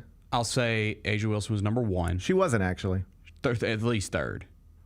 A'ja Wilson is I'm not finding in this voting that I'm looking at right here. Okay. So I don't know what's going on Don't with worry that. about it. All good. Yeah. Alicia Gray. Okay. Is 1. And then in the players, I guess Sabrina was 2. And so on and so forth. But Caitlin Clark was number 1 among fans, number 3 among media, and then do you know where she finished among the player voting? 10th. 9th. It's real hater stuff. There are not 8 basketball players in the world better than Caitlin Clark right now. There just aren't. There just aren't. There's probably 8 more accomplished. Well, of course, she's in her 2nd year Yeah. in the league. There aren't 8 players more deserving, better, however you want to frame it, than Caitlin Clark. But the players voted that way, and it's a continuation of everything that people have been talking about as it pertains to Caitlin Clark in this league. She is the biggest thing this league's ever seen. She is the most important figure to any league in American professional sports. She means more to the WNBA than Patrick Mahomes means to the NFL, than LeBron James means to the NBA. LeBron James can retire, play forever. The NBA is what it is. Mm-hmm. The NBA will not change much the day LeBron James says, I'm not playing anymore. The WNBA would change forever if Caitlin Clark said, I'm not playing anymore. If she just stood up tonight and said, I'm not playing anymore. That league is, I don't want to say done, but it is dramatically changed, and the ceiling goes from there to on the floor. All right? This only happens a few times in sports and rarely in team sports. You know who else did it? Tiger Woods in golf. Changed the whole thing, was more important than everybody else combined. Mm-hmm. So, Serena Williams in tennis. Changed the whole thing. Was more important than everybody else involved combined. Like on Sunday morning, Wimbledon final. You gonna watch it? Is Serena playing? Yes. Yeah, I'll watch it. Somebody not named Serena playing? Yeah. 2 women not named Serena playing? Yeah, I don't know. I mean, I would be traveling during Wimbledon all the time, I think, because of July recruiting stuff. Mm-hmm. I just have sat in Delta Sky Clubs on Sunday mornings watching the Wimbledon final, or Saturday morning watching the Wimbledon final, whenever it was, and like the whole bar's filled, locked in. If it's Serena, if it was just 2 other women, nobody cares. And that's an overstatement. You get the point. Athletes like this don't come along that often, but Caitlin Clark is clearly one of them. But the players do resent her on some level. They just, whether it's, I'll let a psychologist figure it out, whether it's jealousy from the attention she gets, whether they don't believe she's worthy of the attention she gets, whether they don't think she's as good as the world seems to believe. I mean, you see Kelsey Plum the other day. Do you see this? Oh, with the fan Yeah. in the front row? Yeah. Like they do not like how big she is. And that is illustrated in this player voting. She finished 9th in player voting. 1st in fans, 9th in players. The fans think she's the best. The players think she's 9th best. It's a real hater. Some real haters. Maybe so. I mean, she did miss a little time, right? She has missed time. She missed some time. She has missed some time. But still. Might be a little bit. I think we should at least be in the top 5. Yeah. I actually didn't like this. I think it adds something to it. Like, oh yeah, people get bored with the conversations, I gather, but like this being a thing, this woman comes into this league. She is bigger than the entire league. She is bigger than players who are better than her, more accomplished than her. She is bigger than the reigning MVP, all the MVPs. She is the biggest thing we've ever seen, and not everybody in the league is comfortable with it. Yeah. I think that makes it more interesting. The WNBA is one of the fun things about the WNBA, just from like really diving in over these past couple seasons, is there's real beef. Like there's some real beef in that league, maybe even more so than the NBA. Oh, like there's some real beef in that league. The WNBA conversations are so strange to me because there are people who think they're the only ones who are qualified to talk about it because they were watching it 7 years ago when nobody else was. Like, congratulations on watching a sport 7 years ago that nobody else was watching. Congrats. But that doesn't mean that the rest of us who are now here can't talk about these things and talk about them honestly and accurately. And I just will never understand how people can get away from the fact that there is real beef in there directed at Caitlin Clark. They do not all like what she represents, how big she has gotten, and all the attention that she receives. Not everybody is comfortable with that. And it is showing up in a variety of ways. The cheap shots she takes on the court, the little quips you hear in press conferences all the time, and then, yes, with Kelsey Plum, walking up to a fan sitting courtside and asking her to put on a different shirt because the young woman was wearing a Caitlin Clark shirt. And she actually looked at the woman and said, do better next time. What? Without Caitlin Clark, it's possible nobody's even sitting in that chair. Nobody even buys that ticket. I just never seen. I got no. I mean, I don't know. I just think not accosting, that's too much, but like trying to make a fan uncomfortable. Well, I mean, Ja told all those Warriors kids to go home, take their Warriors jerseys, and get out of here. That's fine. Yeah. That's fine, I guess. And perhaps it's similar. But that was not as defined as this is defined. There isn't some international narrative connected to the idea that Warriors fans are filling up FedEx Forum and Grizzlies fans are bothered by it and constantly talking about it. That was just a thing that happened. This is a seemingly never-ending story of people not liking everything about Caitlin Clark. And I should say, not all people, but certainly some. Like, there's too many things that keep happening where you can't sit there and then look at me with a straight face and be like, oh no, everybody loves her. Nobody resents her. Well, then why do they keep... That's true. Why do they keep hitting her in the middle of a basketball game all the time? All right? Why do they keep making the little comments that they make? Why do they keep getting bothered by just seeing a Caitlin Clark shirt? Why is Kelsey Plum so bothered by just seeing a Caitlin Clark shirt? And then why do they vote her ninth when nobody else thinks that's right? There is not another segment. You ready for this? Maybe this is the best way to put it, and then we'll move on because we got more important stuff to talk about. Maybe this is the best way to put it. Right here we have fan voting, media voting, and player voting. And the players voted her ninth. There is not another segment of humans that you could ask to vote on this that would have her as low as ninth. We've got the media vote. We've got the fan vote. Let's get the architect vote. Let's survey architects, see what they think. Let's survey NFL fans, see what they think. Let's survey NBA players, see what they think. Let's survey basketball analysts. Let's survey plumbers. The only subset of humans who would vote Caitlin Clark ninth in WNBA All-Star voting would be her fellow players. There's the only group of people that would do that. So what does that tell you? Nobody else thinks there's 8 people who deserve this more than her. Nobody else except for the other players in that league. What does that tell you? Haters. Number 5. Oh, buddy. Big breaking news last night. Yeah. Brian Koberger has reached a plea deal in his quadruple murder case in Idaho. He, of course, is the man who is accused of stabbing 4 college students to death in the middle of the night in their own home. And he's reached a plea deal. He's going to plead guilty to all 4, plus whatever other charges he needs to plead guilty to. In exchange for the death penalty being taken off the table, he will serve, if the judge approves all this, 4 life sentences. So he will die in prison. There's no chance for him to ever be a free man again. But the death penalty will be taken off the table, and we will have no trial. And the families of the victims are furious. Should they be? Yeah, I think so. Because not only, I would assume that they all want him to receive the death penalty, but on top of that, I would think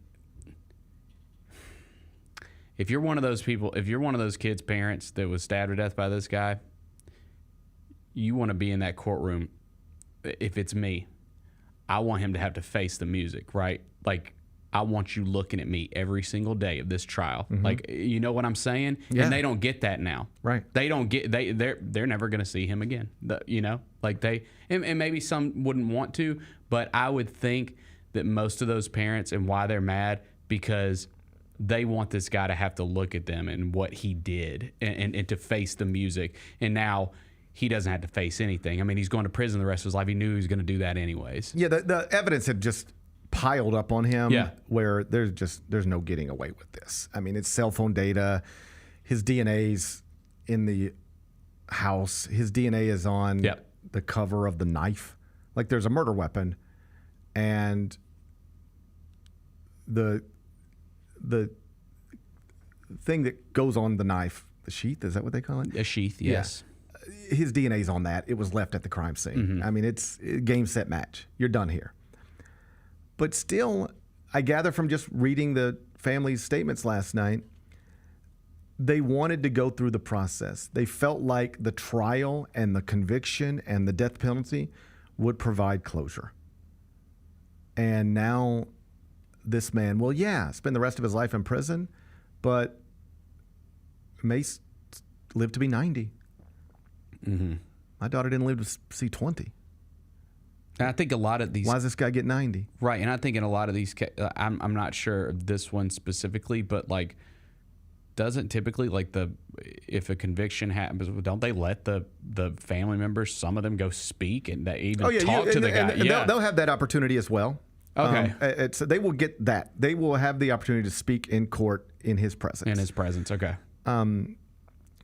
But the way it was explained last night, I watched all sorts of stuff from this.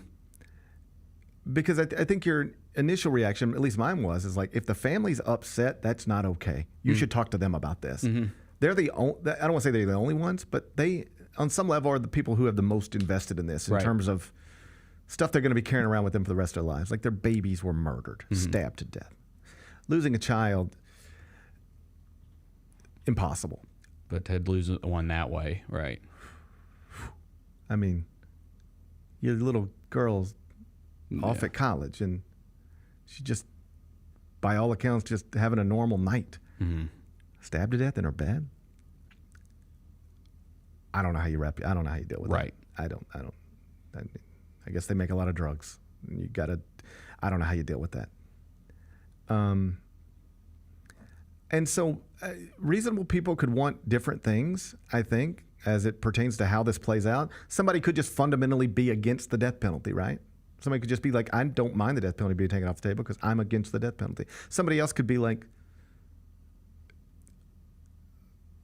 somebody who really attaches to the Bible and says, I'm going to forgive this young man. And no, I would not want for his life to be taken. I'm going to forgive. That's what I was taught in the scripture. Like, however people process this stuff, I don't know. But then there are people who are like, no. I want him to die because of what he did to my kids. And I want him to be convicted of these crimes by a jury and then sentenced to death. And I want to be in the room when it happens and all that. However, there's a million different ways you could process this.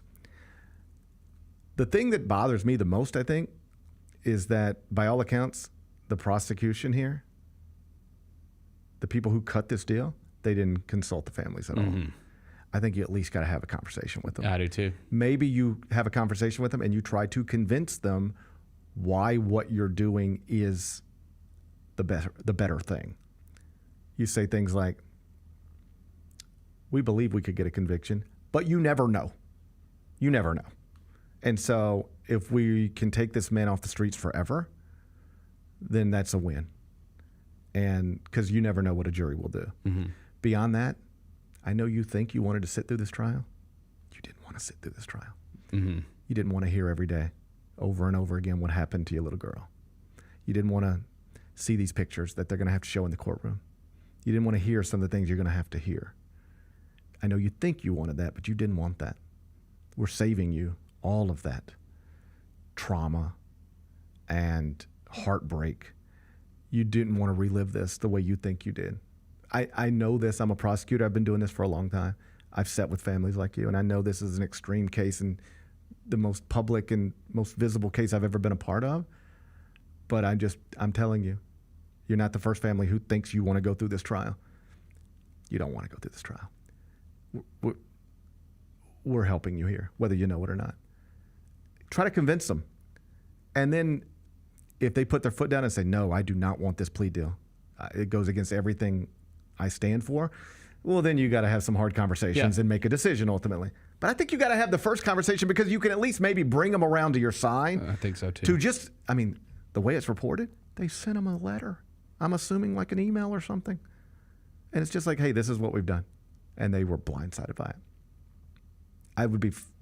Yeah. If I were one of these families, I guess you never know how you'd feel. I think I would feel like perhaps this is the right thing to do.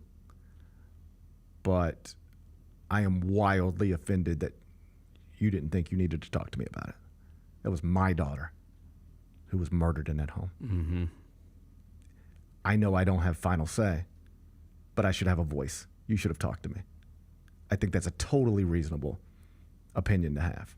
And why it's understandable to me, those families are really upset right now. There is a chance that the judge could refuse the plea. The way it was, judges have their own leeway, as it was explained last night. Some judges could just be like, all right, cool, we're done here. Mm-hmm. Other judges might want him to, in court, like admit to these crimes. Like, you need to say you did this. Don't just plead guilty and say, I'm doing what's best for me, all things considered. I need you to say, yes, I am the person who walked in that home. I am the person who did these crimes. I did this. He's never said that. Right. His attorneys have never said that.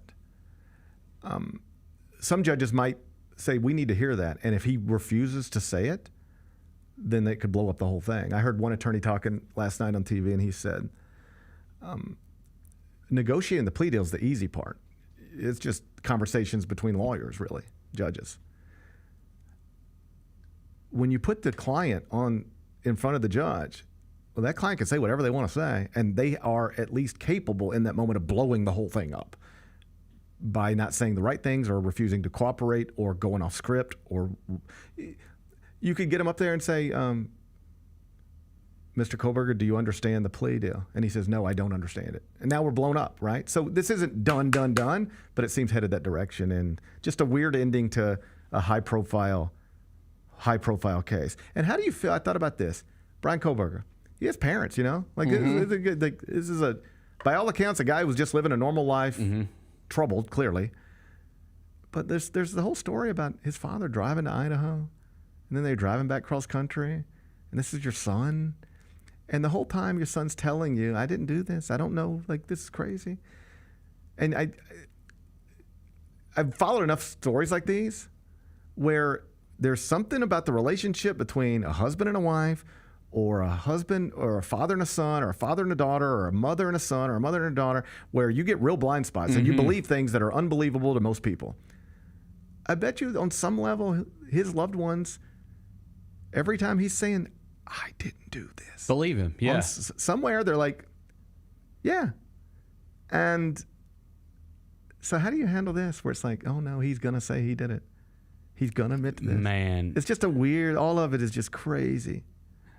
Yeah, it'll be fascinating because, eventually we're going to get some big documentary on this whole thing. And I know we kind of have already, but it's still going on. Oh, we're going to get a bunch of them. And we'll probably get, you'll get interviews with people that you haven't heard from and stuff. Maybe him. Who knows? And it'll be fascinating because, I mean, dude, aren't you like... I mean, I do have this weird, it might be wrong, but I do just have this curiosity about things like this. Like, why? Like, what makes a person do this? Yeah, what went through your head, man? Like, what happened there? I think it's going to come down to mental illness. Probably so. Probably going to come down to mental illness on some level. Just the whole thing's weird. Weird story. Yeah. I mean, just 4 college kids getting stabbed in a house. Right. Weird story. And then... what led to that? I mean, obviously he had some kind of fascination with serial killers because he was on like the online forums or whatnot. Yeah, he seems like a real like crazy person. Yeah, like somebody who just like was not doing well. Yeah. And yet was doing well in other aspects of his life. Right. Like this was not like some bum. No, this was like he's like a college kid. He's like an right? accomplished person. Yeah. Like seemingly headed towards something. Wow. What a wild situation. Anyway, Brian Kohlberger, plea deal. As long as the judge signs off on it, he will not be executed while in prison. Be back with GP's Carryout. There are futures for Aaron Judge possibly hitting 400. Hitting 400 at the All-Star break, plus 600. Oh, wow. To have a 400 batting average in the regular season, plus 3,800. To win the Triple Crown is only plus 145. I don't think he's going to hit 400 for the season. I don't either. I that would be ridiculous. Yes, ridiculous. The Odds Couple, live at 2 p.m. on YouTube at Grind City Media and the official Grind City Media app. Creed. By overwhelming demand, the Summer of '99 tour returns. July 27th, FedEx Forum. With very special guest, Daughtry. And Mammoth. Tickets on sale now at LiveNation.com. Don't miss Creed with Daughtry and Mammoth. The Summer of '99 tour. 1, 2, 3.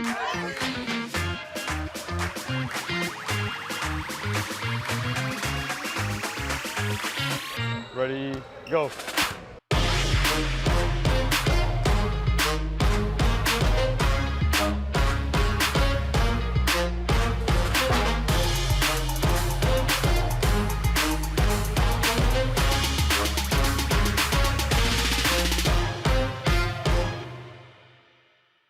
You get to the main event, and you hear the crowd. There's some rumblings in the crowd. Here we go. They say, "We want truth." I love how John Cena said when they were chanting, "We want truth." You can't handle the truth. There you go. I loved it. He takes me off, boom. Takes the mask off, boom. And it's our freaking truth. God, man, he cost John Cena the match. Tune in to Grind City Wrestling weekly on the Grind City Media app and on the Grind City Media YouTube channel. Shinedown. Dance Kid Dance Tour. Live in Memphis. FedEx Forum, Saturday, August 30th. With special guests, Bush and Morgan Wade. Get tickets now at LiveNation.com. Shinedown, live in concert. For more, visit Shinedown.com.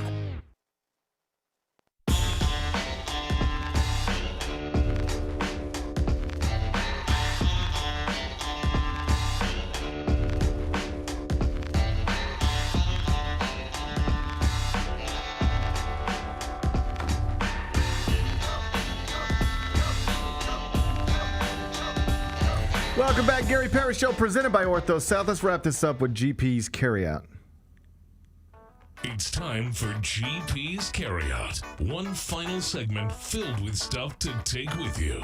It's not everything you need to know, but it's most of it. What did we learn today? A whole bunch of stuff, but we mostly talked about NBA free agency. We started on the Grizzlies because they were active on Monday night. Shortly after free agency got underway, 5 o'clock Central, we get the announcement, an agreement in principle between the Grizzlies and Jaren Jackson Jr., $240 million contract extension. Santi Aldama back on a 3-year deal. Cam Spencer converted into a main roster contract. Ty Jerome, free agent signing, $28 million coming to the Grizzlies from the Cavaliers. He was top 3 in 6 Man of the Year voting last season. Then, of course, it appears Cole Anthony will not be a member of the franchise after coming here in the Desmond Bane trade. His contract will be resolved one way or another, possibly waived and stretched. Meantime, as we started the show, big news dropping about 20 minutes into it, and that's that the Milwaukee Bucks have decided to waive and stretch Damian Lillard's contract over 5 years. They are stretching, I don't have the exact numbers in front of me, but like you can do the math on that. Yeah, it's the largest in NBA history. I did see that. Yeah. I wondered when we had Drew Hill in here, like, have we ever seen anything like this? No. The answer is no. This is roughly 3 times of a bigger stretch than there has ever been in the NBA. And I know we use phrases like this all the time, terms like this all the time. I'm confident there's somebody out there who has no idea what I'm talking about when I say stretch. It's that you're going to take all this money and it's just going to be a cap hit. I'm oversimplifying it, but it's going to be they're going to have dead money a lot of dead money on the books for a long time. Yeah. And reportedly, Giannis is unhappy with the decision. Oh, Miles Turner a part of this as well. He has now left the Pacers. He's a member of the Bucks. So to be we've been wondering what happens in Milwaukee, and now this is a new variable that's been thrown into it, and not one that maybe there's a Bucks blog out there, like a Bucks-centric podcast that did a whole episode 2 weeks ago on should the Bucks waive and stretch Damian Lillard and be done with this. But that was not the type of thing Brian Windhorst and Shams were talking about on ESPN. That's not the type of thing that's been popping around in any sort of prominent way. Like, by the time Ty Jerome agreed to a deal with the Grizzlies, that had been out there for about 2 days. That's right. All right? This was nowhere. Nowhere that I had seen. At least nowhere of prominence. I'll put it that way. And reportedly, Giannis is unhappy with the decision. So what does that mean exactly? Who knows? But interesting times in the NBA. What's today's biggest game? Oh, Bennett, I think we're going to the Target Center in downtown Minneapolis. I thought we might. It's the WNBA Commissioner's Cup Championship between the Indiana Fever and the Minnesota Lynx. Before you ask, let me go ahead and tell you, TBD. Will Caitlin Clark play tonight? TBD. She's missed 7 games so far this season. She has a soft tissue injury right now and is listed as questionable. So we don't know. 7 o'clock tip, Prime Video. You'll be able to stream it. The Lynx are 8.5-point favorites. Total's 164.5. You won with the Blue Jays last night. Yep. Congratulations. How are you going to act tonight? This one's tough. This has moved a little bit in the Lynx' favor. I think we're probably assuming Caitlin's not going to play. I'm not going to assume that. You're not going to ruin my dreams this early in the day. It's at the Target Center. I know where the Target Center is. It's at the Target Center. I'm going to go with the Lynx, even though it's a big number. It's a big number. I'm going to go Lynx It's here. a big number for a Commissioner's Cup championship game.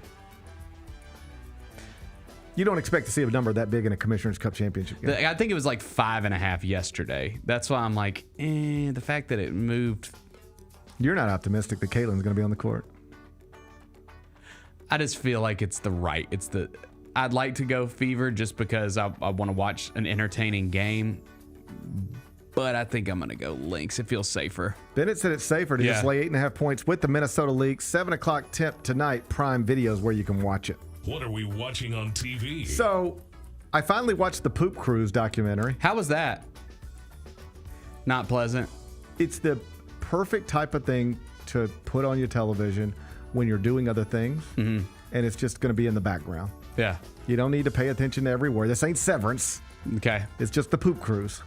And so I put it on last night as I was doing other things, preparing, doing free agency notes and stuff. I was like, I'm just going to turn on the Poop Cruise, I guess. Nobody in my house wants to talk to me. So I just watched the Poop Cruise. And? That was a wild thing to be a part of. I bet. So is it worth watching? If you just want to understand how awful that cruise was. But no, you'll gain nothing from it. It's just something to have on. 55 minutes, so you can get it done in under an hour. I like might that. do that. I like do that. It's, you're going to lay down. You ain't got nothing else to do. Turn it on. And if you fall asleep, it won't really matter. Okay. You got to do the dishes today, right? You got to do the dishes.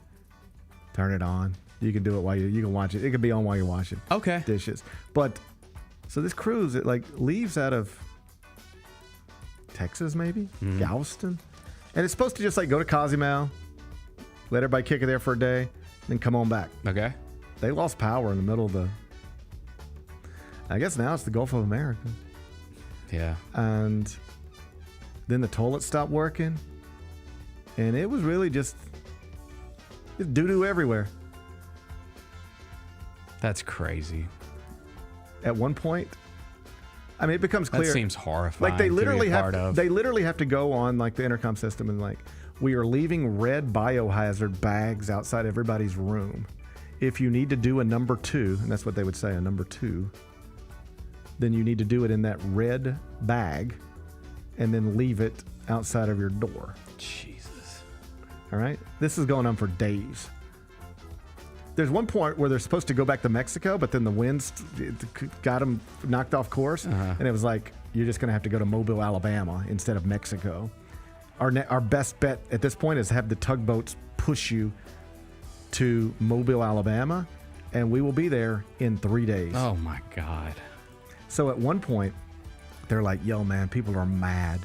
Well, and, yeah. And people are grossed out. And like, I mean, it's bad. This is supposed to be luxurious. And by the way, like the food's running out. This is not supposed to be a 7-day cruise. Yeah. So you would stand in line for hours after you just pooped in your red bag. For a loaf of bread. I mean, literally, no. Are you crazy? For a piece of bread. That's what I meant, a piece of bread. And then hoarding became a thing because people are like, I'm getting as much as I can. Yeah. So then you got these other people over here and they're like, they took 10 hamburgers. I need one. Mm-hmm. I need one. I'm just trying to not starve to death. Nobody was going to starve to death. But you get like, everything became a problem. And they have this idea at one point. It's like, yo, people are mad and gross and disgusting. Maybe if we just open the bar up and we just say it's an open bar, man, just come grab a beer. That's grab nice. Tequila. It's a nice gesture. It just like, it's a free for all. Well, you know what that led to. People got hammered and were mad. It just made them mad. Yeah, of course. There's like the phase of like, oh, I got a buzz. We're having fun. Yeah. Just get another shot. And then it's like, I'm drunk and mad. I'm drunk and mad. And then it got like violent. It was just bad. Everything about it was People bad. throwing poop at each other. I mean, they did say that somebody tried to, yes, that really happened. Someone tried to throw poop at someone else? Tried to throw poop off the top of the boat. And missed. No, it landed below. Yeah, it comes out and flies back in. The wind pushes it back in on the deck and just splashes somebody right in there. Pooped. The poop cruise is wild, buddy. Yeah, I might have to watch it. Yeah, it's number 2 on Netflix today. It ain't going nowhere. All right. It's been holding strong, a lot like Luther. Yeah, it ain't going nowhere. It's number 2 in movies today, Netflix.com. What's the best thing we've read? Well, I haven't read it yet, but I plan to eventually just because I like reading obituaries. I like a good obituary. Jimmy Swaggart died. Rest in peace. Oh, man. Rest in peace, Jimmy Swaggart. Do you see this? Mm-mm. You know, are you too young for Jimmy Swaggart? Yes. Okay. Do you even know who he is? Does that name resonate with you? It's fine if it doesn't. Like, it's fine. No. Okay. So he's 90. Died today. He was a televangelist. Like maybe like the biggest and maybe the first like huge one. Like, you know, you turn on the TV, here's this man preaching in you know, basketball arenas. Like, you know. Mm-hmm. And what I believe he got most famous for after like becoming the biggest deal in the world, he had like multiple prostitution scandals. He's a con man, you know. I never understand how people can look at like even careful. No. I don't mean really like I don't mean that. I just mean like this guy. How could you believe in that guy? So clearly a con man the whole time. Yeah. And people put their faith in people like him. I know. I'm not saying there aren't great people out there spreading the gospel. They're making a lot of money doing it. I'm just saying this guy. Right. How you put your faith in that guy or people like him? I don't know, man. People do it. I don't know. It's confusing to me. Joel Osteen, people like him. Yeah. But isn't that kind of gross? It's odd to me. It's odd to me. Mm-hmm. The Righteous Gemstones. That's made a whole show off of it. It is this. But I heard Danny McBride talking about this one time, and he was just like, I find it interesting that church became a business. Mm-hmm. Religion became a business. Everything in this country becomes a business, even if it's not meant to start out that way. You know, like The Mortician, did you finish that? I did. I finished it yesterday. Guilty. Crazy. Guilty. But one of the things you learn in The Mortician is that this used to, funerals became a business. Yeah. It used to just be you as a family, mom would die, you'd take her out, bury her in the back, put a little rock there, and that was the way that was the funeral. And then funerals became a big business, and now it's a big business. Yeah. Religion became a big business. Jimmy Swaggart was a big part of that, and now he's gone. Rest in peace, or however you want to rest. I don't care. What's on tap for tomorrow? Tomorrow's Wednesday. Yeah. Chris Vernon will join me. He will. We'll talk all things NBA free agency. That should be fun. So, who knows? What if Giannis is asking for a trade by the time we're in here at 10 o'clock in the morning? Could be. You never know. Reportedly unhappy. He's unhappy. Giannis always seems like he's happy. I know. He seems like a happy guy, yeah. Now he's unhappy, reportedly. It's tough. Tough situation. Big things in the NBA. We'll revisit it all tomorrow starting at 10. Enjoy the rest of your day. I'll enjoy mine. We'll meet back here tomorrow at 10. Till then, be careful, be kind, be good. Rep your hood.